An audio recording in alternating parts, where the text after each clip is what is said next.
Je m'appelle Cyrielle Espérance Bilong. Je vis dans un petit village au cœur du continent africain. Comme de nombreuses femmes rurales, je vis de l'activité agricole et mes journées sont bien remplies et longues, car j'ai aussi deux petits adorables garçons. Mon époux travaille sur les marchés. Il quitte la maison de bonne heure et ne revient qu'à la tombée de la nuit. Notre petite famille va d'ailleurs s'agrandir. J'attends un enfant. Je suis impatiente de mettre au monde ma première fille. Hier, j'ai ressenti de fortes contractions. J'ai choisi de ne rien dire à mon mari pour ne pas l'inquiéter et ainsi éviter qu'il ferme le magasin pour une fausse alerte. D'autant plus que je dois accoucher seulement dans 3 semaines. Ce matin, de bonne heure, après le départ de mes enfants pour l'école, j'ai ressenti de violentes contractions, suivies de douleurs insoutenables.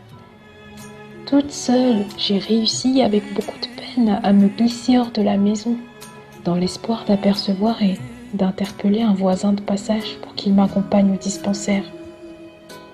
Après 30 minutes d'une attente interminable, et consciente qu'à cette heure de la journée, le village est vide de toute vie, j'ai rassemblé mon courage pour parcourir les 8 kilomètres qui me séparent du dispensaire. Malgré la douleur et sous une chaleur suffocante, je me devais d'avancer. Après 1 heure de marche, j'ai aperçu notre voisin Lupemba au loin. Je l'ai appelé 5 fois au moins. Il m'a vu et a immédiatement accouru. Sans plus attendre, il a abandonné tout ce qu'il faisait et m'a embarqué dans sa brouette. C'était un réel soulagement et j'étais rassurée malgré les douleurs pressantes et l'inconfort de sa brouette brinque-ballante qui me transportait.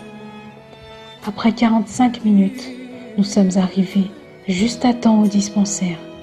L'infirmière en poste m'a reconnue et a immédiatement pris les dispositions pour que l'accouchement se fasse rapidement. C'est un vrai miracle, ma fille se porte bien. Mais au fond, malgré ma joie débordante et mon soulagement d'avoir donné la vie dans ces conditions,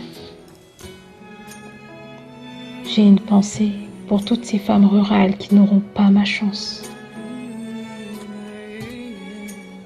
Il faut véritablement mettre un terme au calvaire de ces femmes qui risquent leur vie pour donner la vie. J'ai espoir qu'un jour, on trouvera une solution.